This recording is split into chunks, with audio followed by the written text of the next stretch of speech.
Hello everyone. Welcome to Open Central Asia Regional Interest Community. My name is Yerkin Abduraimov and I am going to be your host. Welcome to our Open Globe Insight series. Today's our guest is A Mu from Myanmar. She's going to speak on the topic of reading between the lines, academic reading. So let me introduce our presenter. Our distinguished speaker, A Mu, is a passionate educator from Myanmar with 29 years of teaching experience. She holds an MA in Linguistics 2001 from Myanmar and a postgraduate diploma in Applied Linguistics 2017 from Singapore, proficient in both Myanmar and in English. She has dedicated her career to language education and academic development. Welcome, AMU. We are very happy to have you today. Thanks for joining. Okay, thank you, Yakin.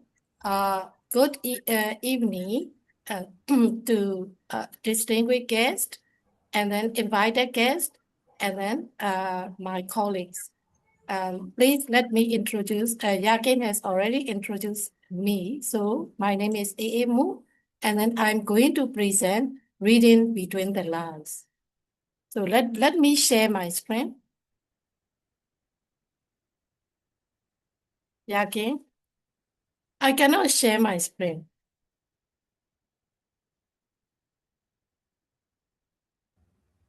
Please give me Google. Yeah, you will. Just a second, please. Yes, thank you.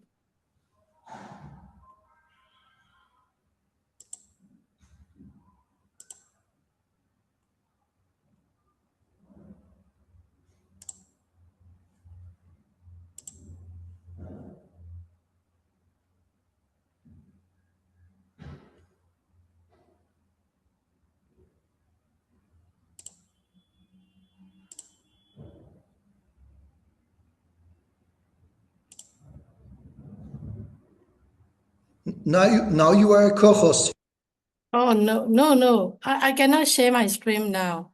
The host isn't allowing sharing for this meeting. What happened?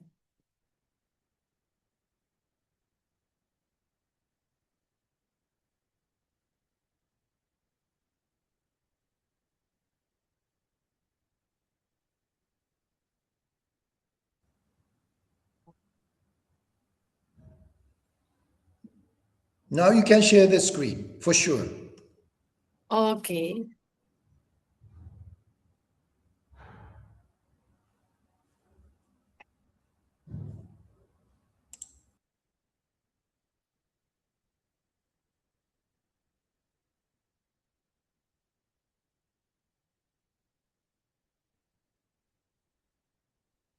The topic I am going to present is Reading Between the Lines, and it's based on academic reading. And if you think of teaching reading, and then we are always question in our mind, what is reading? So we are thinking of reading theory, reading types, reading skill and sub-skill, reading level, reading activities, and then reading lesson planning. So if you think of reading, so for example, if you are reading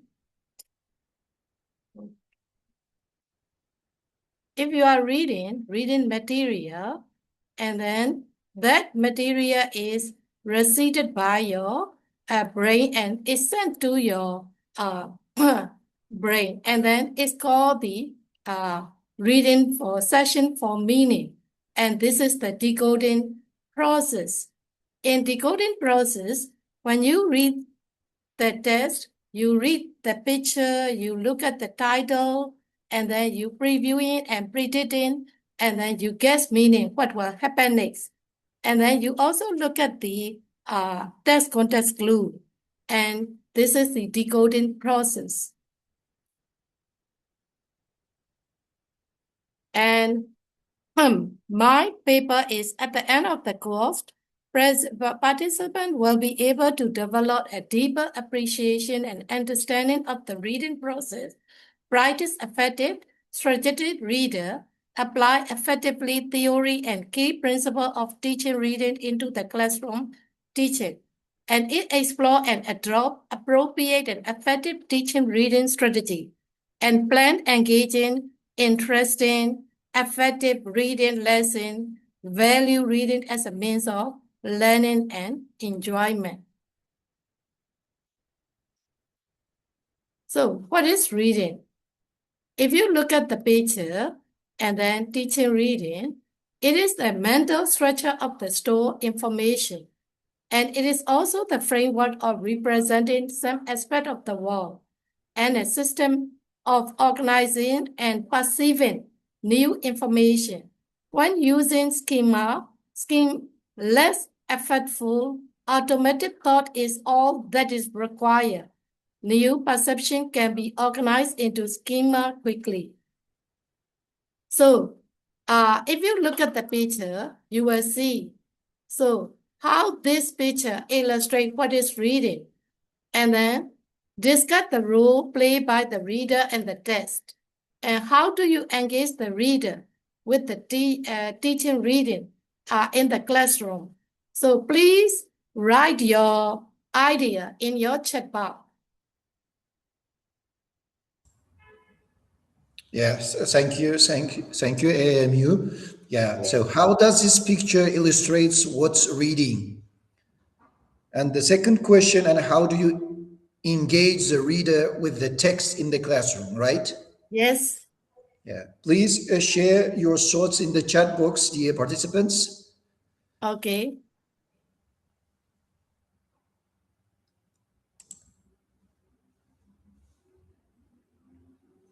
Good evening. I Yes, want please. to answer the first question. Yeah. You allow me? Yes, Yes. So how does the Alvina, please. picture illustrate what is reading? If you read your favorite book, you can totally absorb to the book. And if you like it, you can imagine your life as if it's happening in your own life. It means totally absorbed or devoured the book. Thank you for it. Okay, thank you. Thanks. Response, Parvina.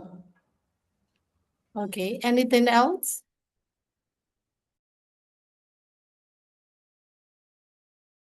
May I?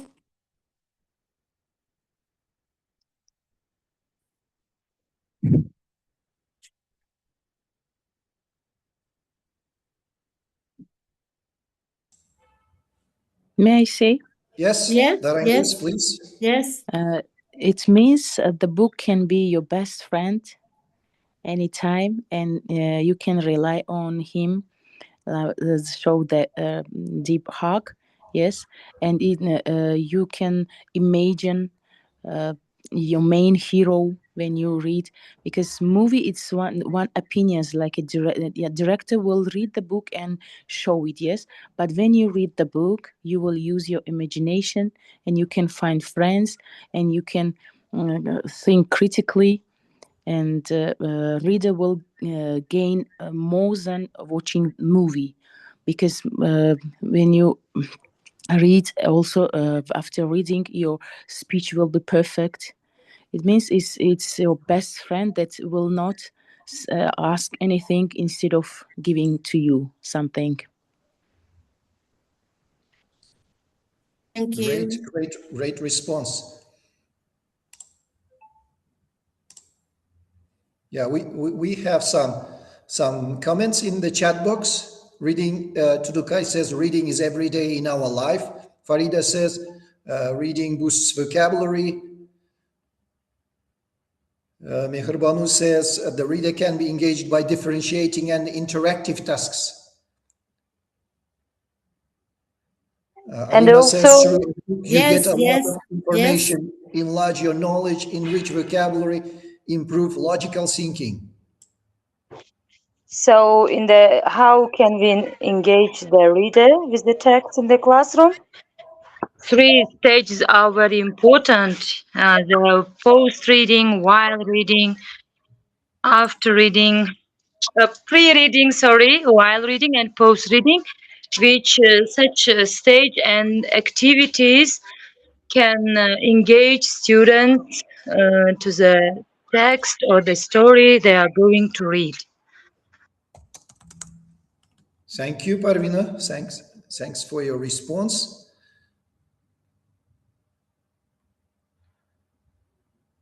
It's over to you, AMU. Yes.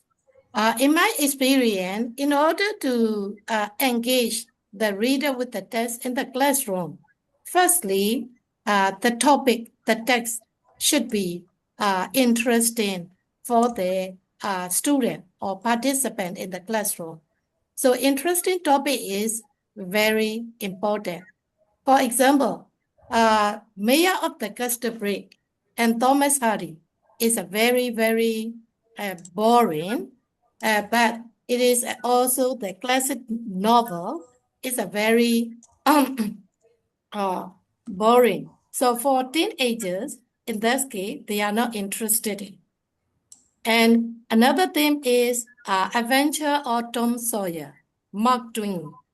In this book, the student arouse their interest, and then they engage the text, and then they want to go on reading.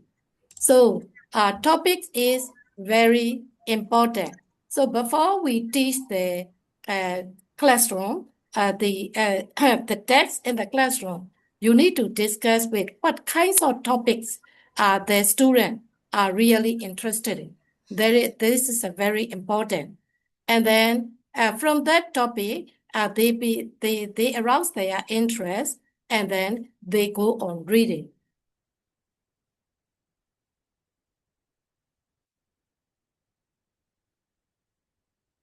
But this is my experience. I may be I'm not totally say that I am right. I may be this is my opinion, and I may be right or I may be wrong. And thank you for your advice. Shall I move on? So Yes, please. Thank you. Yes. yes, and then in my class, they usually I cut the newspaper heading cut the heading, and then with that heading paper, I usually stick on my whiteboard, and then I guess my student, what is it about? What can you tell about this following? So because there is because there is a making read between the lines, and then guessing meaning and context by reading the newspaper heading or the headline of the magazine. So by looking at that, the title, and then the participant or the student will guess what will happen next. They preview and then predict the text, and then what is followed by.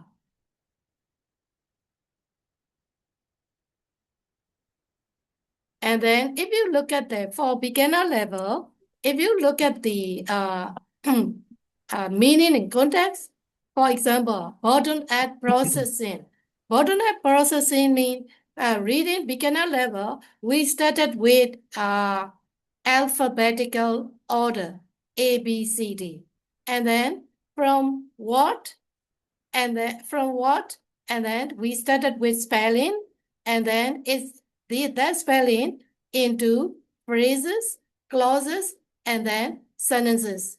This is the bottom-up processing. So when we were very young, we started with picture, and then the words.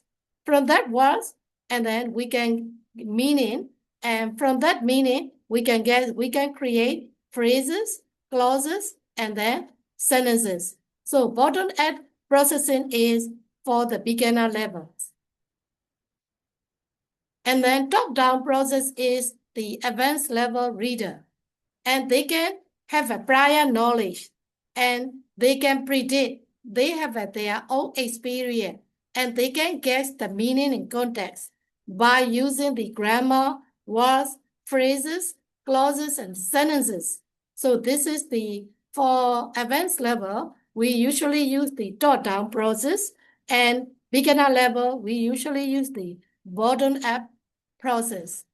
And the interactive process means we use the meaning and context mean we activate their prior knowledge, prediction, experience, context based on the grammar, words, phrases, clauses, and sentences. So, for example, bottom up is here listening for beginner listener or beginner reader. And then it is a great amount of concentration attention. And they are beginner, so they have a limited comprehension, small chance of information. In that case, we usually use the great reader books. But top-down processing, they have a small capacity of higher levels of operation. So in top-down process is profession listener or profession reader. They have a large capacity for higher levels of operation, ability to comprehend bigger chunks of information, and ability to solve important information. So if you look at the source of knowledge, linguistic knowledge, contextual knowledge, and then schematic knowledge. So linguistic knowledge is phonology, and then lexical knowledge, syntax, discourse feature, register, cohesive marker, etc. Contextual knowledge is social context situation. For example, at the railway station, at the airport, at the in the classroom. So depending on the topic, we can get the meaning and context. So depending on the levels of the student, contextual knowledge is also important. But they have for advanced level, they have a schematic knowledge, wall knowledge, and then background knowledge.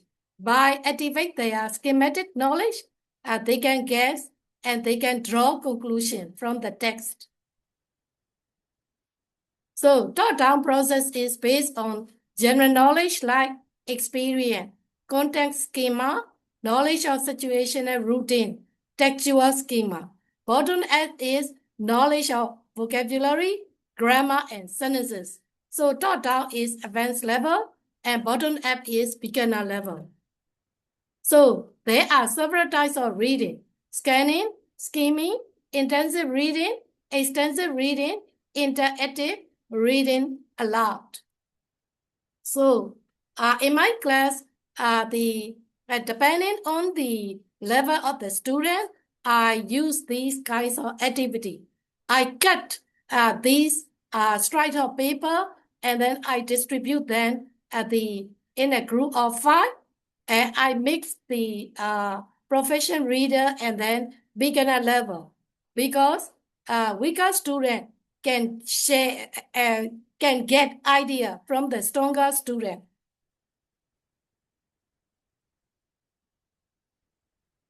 So if you are in types of reading aloud, scanning, extensive reading, intensive reading, and then the skimming, scanning.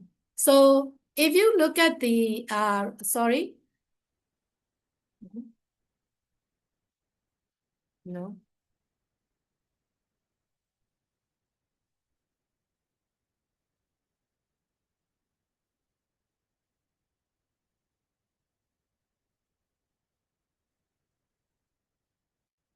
So if you look at the teaching reading, there are subscale. For example, reading aloud. Reading aloud is the concern with the pronunciation, stresses, and intonation. And subscale is identify main facts and detail, relate cause and effect, identify sequence or event, predicting outcome, inferring meaning from contextual clue. Silent reading. So in reading aloud and then silent reading. In reading level, literal comprehension, reorganization, infraracial comprehension, evaluation, and pre-apprehension. This is combined with the Bloom taxonomy. So there is a feature of episodic oral reading, intonation, stress, phrasing, appropriate pausing, phrase lengthening, and fluency, reading aloud, silent reading, speed reading. It is a visual span or attention window as are being analyzed during a fixation. Fixation means eye jump or the rapid intermittent eye movement that occur as the eye fixates and then change focus as they jump from one point to another. So from the text, English literature is a flying fish. Why does the teacher select this test for the student? Why does he want to sensitize the student, the context or the language? So, because metaphor is not only the figure of speech, but in cognitive linguistics, it is a conceptual.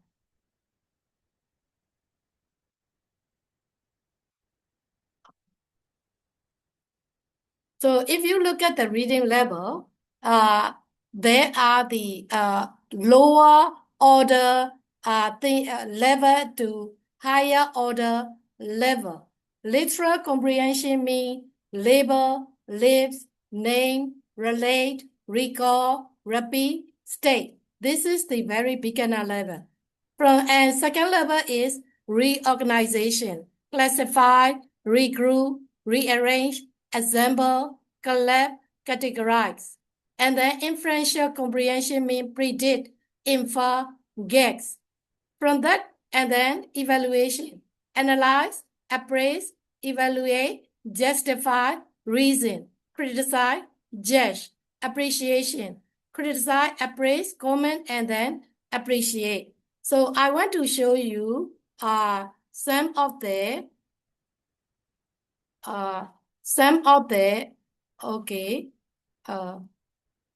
Bloom taxonomy. Okay.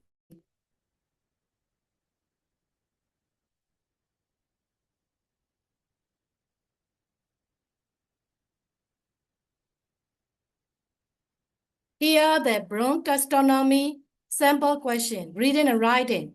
From the knowledge is very the beginner level. So the questions are very easy.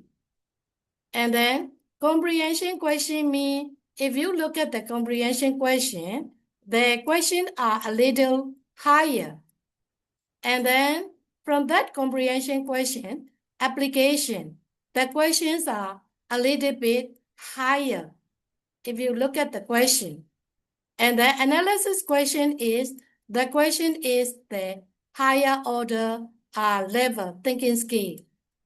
And the last one is the synthesis is the question is rewrite the story from animal point of view. Use our imagination to draw a picture about the story. If you look at the question is higher order thinking skill. And then evaluation. So evaluation state, you need to ask where the main character in the story is good or bad, why, compare any two books you read and tell which one you would recommend to your friend and why you would. Compare two characters in the story. Tell which one you think is better and why. And this is the end of my question. If you have any question, the questions are open to floor.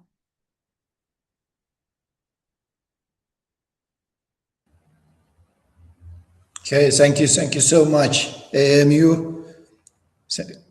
Thank you. Dear participants, if you have any questions, please, you can write in the chat box or you can raise your virtual hand to ask your questions directly to the presenter, please.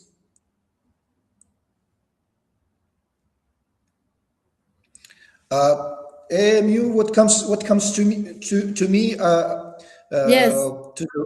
reading the texts. For example, if I present the new text to my students, Yes. it depends if it to take the level of my students. First, Yes. if a short text, I give them the title of the text, and I ask them what vocabulary, what words are you going to expect? Are you going to see in the text? You know, Okay. before showing the text, yes, Okay. I give just the title of the text, and I ask them to guess what kind of words are you going to meet in the text, like that. And if the level is higher, I would ask my students, give the students the title, and what questions do you expect these text will answer? What of your questions these texts are going to answer? What do you think? Like that. Okay, the questions are already I have explained to you. If your students at level is a beginner level, their question is it is the depend on the knowledge. For example, name all the character in the story. Write 6 facts from the story. When does the story take place? Where does the story take place? Which character appear first in the story? How does the story end? And because especially from year from age 7 to 5, 6, 7. So in that as the level, 5, 6, 7 mean 5 year, 6 year, 7 year old student. They prefer color and picture.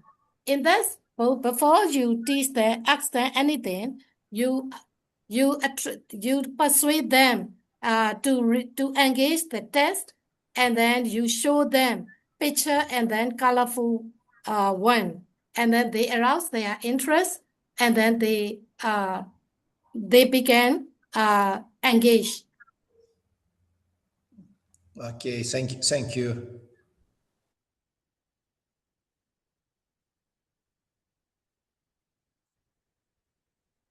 Dear participants, Okay.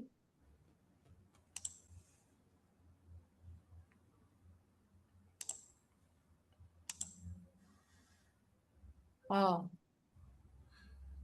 yeah, Dilnaza says some of my A1 students do not understand reading. I choose short text. What should I do to make it easier for them? Oh, for easier for them with yes, you usually with the colorful picture. For starter book, if you look at the starter book, there are a lot of colorful one. So because the beginner, the young children, especially A1 students, are really interested in picture. They rely on the picture and then colorful one.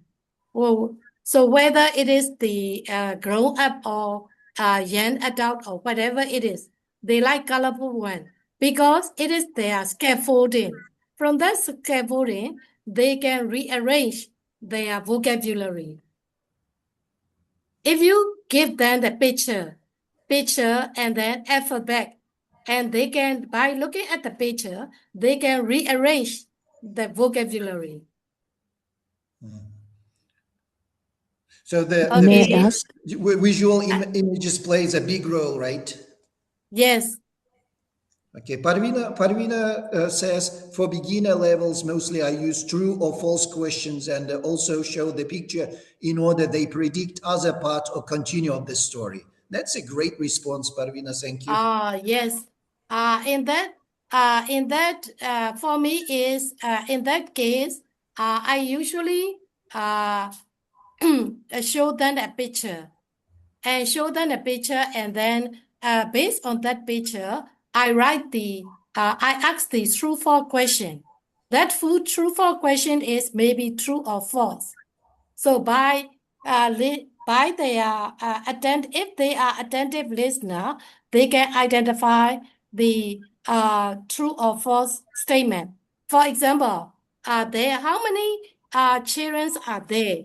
If the children are 9 children in that story, but there are 8 children, so this is the totally false. Okay, great. The Alima says, if the texts are very difficult, very big with the new unknown words, how can we use them effectively in the class, saving time? Yes. If the text is very difficult, you have to look at the key point. Key point means you look at the comma and then dash, because dash is for example, dash is detailed information. If the text is very in academic writing, if you look at for example, if the text is full of dashes, it is full of illustration. Illustration means so many examples. And then sometimes the writer doesn't tell you everything. It gives you hints and clues. By looking at the hints and clues, you can draw conclusion. For example, the writer texts you the bracket. They won't tell you they won't explain you the everything. If you give you the terminology is in the bracket, but that terminology is explaining in italic words, bold type, underlined words, capitalization. In that case, if the text is very difficult, the text context clue is also important, because you know that how many times does the writer use the repeated words? So that repeated word is related to the subject if the text is very difficult. And then another thing is if the text is very difficult, you have to read the introduction, and then conclusion, because introduction gives you detailed information and background information, but the conclusion paragraph gives you the writer main idea, the writer thought, the writer feeling. The writer wants to convey the message to the reader. And then in conclusion paragraph, there is the thesis statement. Thesis statement means the writer opinion, what the writer stand for. So that the thesis statement is controlling the body paragraph. So if you look at the controlling the body paragraph, the main idea is usually with the first sentence and last sentence of the paragraph. If you look at the academic writing, and if you look at the body paragraph, and there are the transitional words. By looking at the transitional words, you can get meaning. And that body, if you have 3 body paragraph, and that body paragraph is controlling the introductory paragraph. If you look at the every academic writing, if you look at that, all the body paragraphs are controlling the controller is introductory paragraph. And then conclusion paragraph is the writer thought, the writer feeling. The writer wants to convey the message to the reader. In body paragraph is usually with the topic sentence. Topic sentence is topic with controlling idea, main idea. Okay. Yes, Araceli Flores is raising her hand. Yes. Yes. Finally, I get to meet you, Ajay Mu. Yeah, yes. I've been with you since 2020. Yes. Memories of the academic writing, but I really Yes. like your explanation very much. You have given me excellent ideas for me to place in the classroom. Next Yes. week, I'm back. I'm having level B1 and B2. So I Yes. think that as kids, very good. We need to push them into reading with something very Yes. attractive. Yes. But I have a question for you. Yes. I saw a picture in which you wrote the different issues that we need to consider in the reading, which is grammar, words, phrases, sentences, and then sometimes I think that yes, grammar is important, but at the same time, in my country, when I get to tell them grammar, they are a lot scared. I mean, they are scared for grammar. Yes. So that yes, what you said, words, phrases, sentences, complete paragraphs, complete reading issues, give them the idea of bringing grammar included, and once they need it, they will use it naturally. So yes, I really appreciate. So the question comes: how do you manage in your classes with your students to get into reading? What do you do? Tell us an experience in which you really said, "Oh wow, when I did this, it really worked." Okay. In my classroom, before I teach my student, I usually started with the reading theory, reading scale, and then subscale. For example, skimming, scanning, and then interactive reading, reading aloud. And I cut it. And then there is the definition. With that definition and then reading theory, I asked my student a group of 6 or 5, and then I distribute that I cut into pieces, because my intention is how to they are familiarized with reading scale and reading theory. So in that moment, they are usually busy with the definitions and then reading scale. So in that from that moment, and then I asked them the very the newspaper title. Newspaper title mean newspaper title, only newspaper title, and then a picture. So they try to preview and predict what is it about before I teach them. So they have a different kinds of answer in that moment.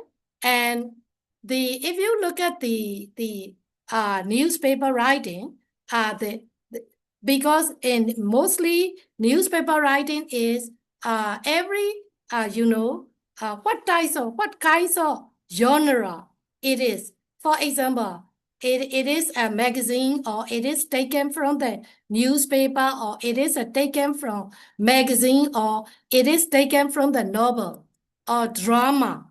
Depending on the text style, they can guess meaning.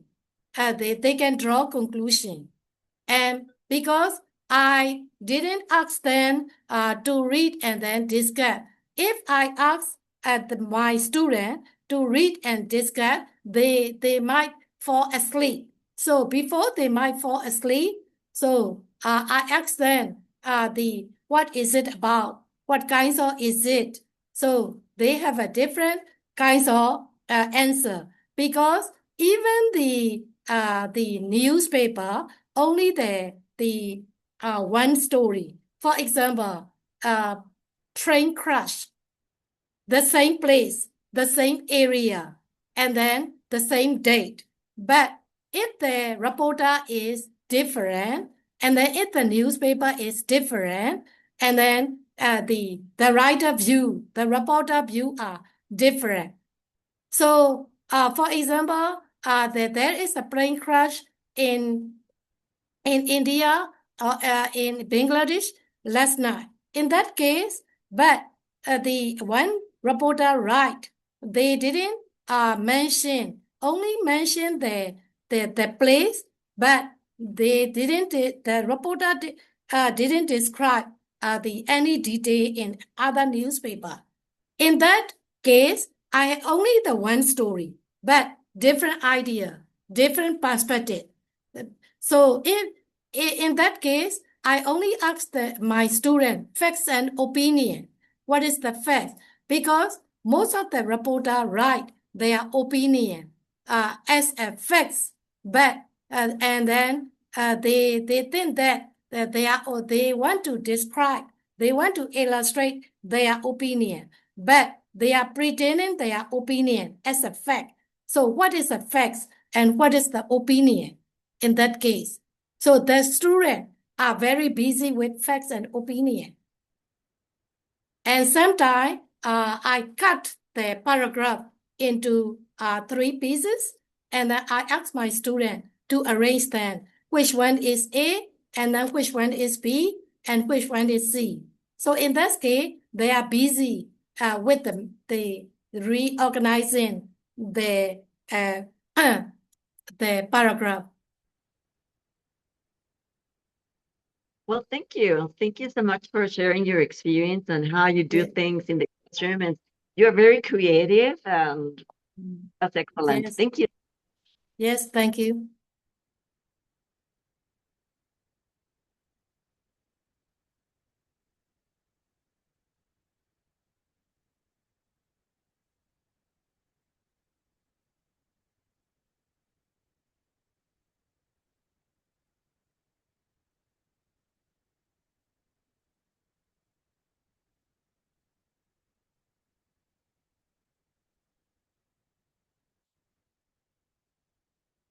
Okay. Any question?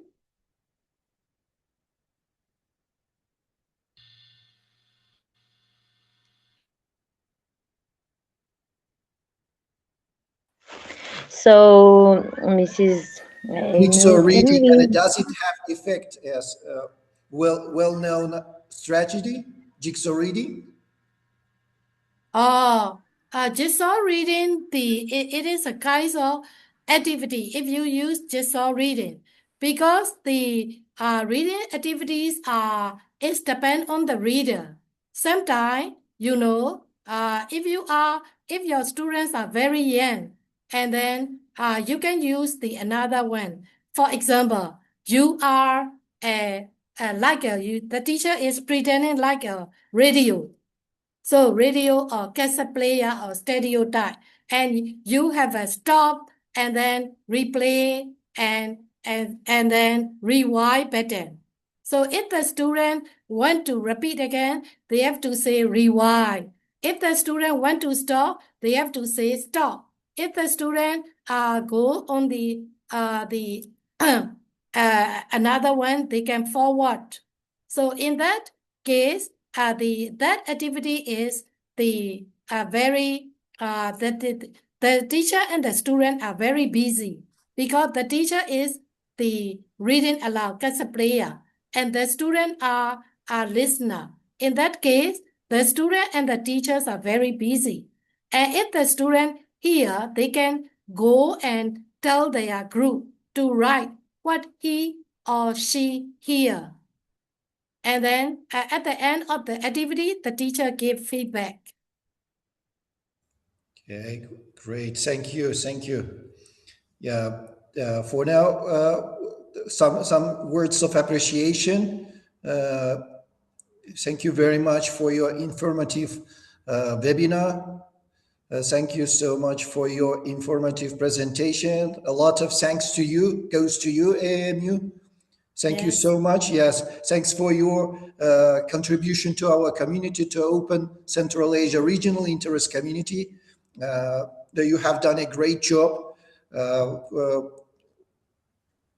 Thanks for your presentation, such a wonderful presentation. You can still be with us, as I will be announcing our upcoming webinars. Upcoming webinars in the months of April. So we have a lot of webinars in April. So we will reach out to you shortly to hand out your certificate, dear AMU. For now, you can still be with us. Yes. Yeah. Could you please stop sharing your screen? Okay. Thank you.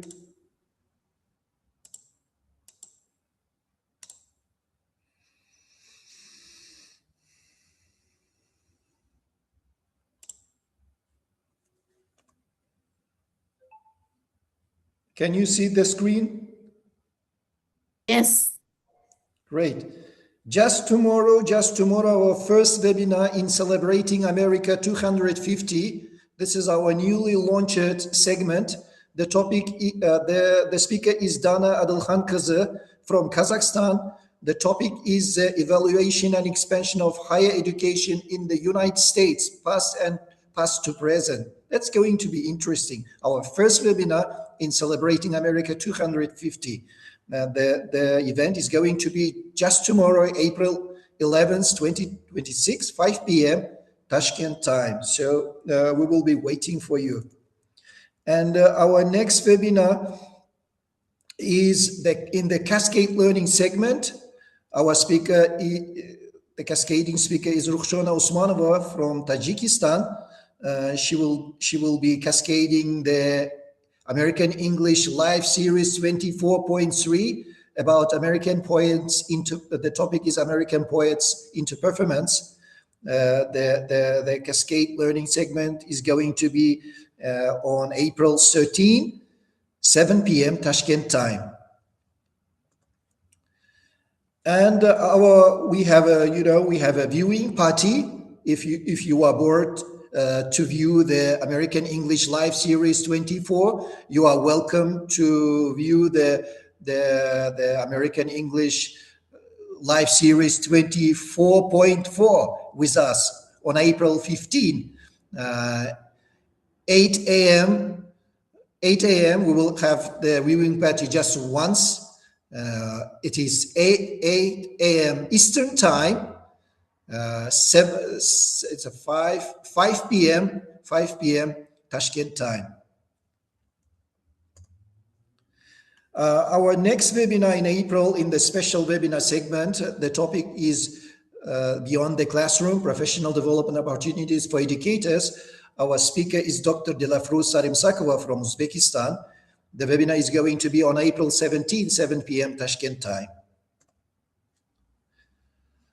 Our next webinar in April is in the Voices of Leadership segment. Our speaker is Amira Khalileh from Egypt, original from Egypt, but now based in the USA. And her topic is Leading Across Cultures, Building Inclusive and Impactful TESOL Communities. The event is going to be on April 20th, 7 p.m. Tashkent time. Our second webinar in the Celebrating America 215 is with Sarvinas Irgasheva from Uzbekistan. She's going to speak on the topic of how the US supports children with autism, ABA therapy, and the culture of inclusion. The topic is related to as part of the celebration of America 215. The event is going to be on April 27, 7 p.m. Tashkent time. And our last webinar is in the Alumni Connect webinar. It's a segment just for the alumni, open alumni from Central Asia. The speaker is from Kyrgyzstan, Tunukay Pazilova. She's going to speak on the topic of integrating critical thinking in the English classroom. The event is going to be on April 24, 7 p.m. Tashkent time.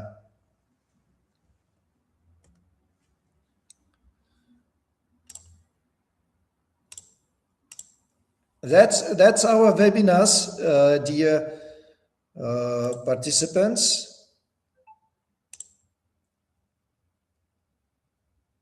For the months of April. Let me stop sharing the screen. That's great. So as you see, we have like in this month not fewer than 5 webinars ahead. Not fewer. Yes, it's quite a lot for 1 month. It's beside, except our regular webinars like a special webinar and Alumni Connect, as well as a Open Globe Insights segment, where we involve the open alumni from around the world. So, and let me also remind about our upcoming second Open Central Asia Regional Interest Community online conference. So our speakers are defined. Our speaker, we have all speakers. They are ready. So now we are preparing our conference program. We have a great pool of guests, so they will be revealed in a couple of days. So we will reveal them. They will have a opening remarks, congratulatory speech, welcoming speech. So it's going to be interesting. This year we are going to have eight presentations in a row. So you have to sit a lot. So you have to prepare your coffee and your notebooks and pen to make some notes, of course. And because we are going to sit at least 6 hours, maximum maybe 7-8 hours.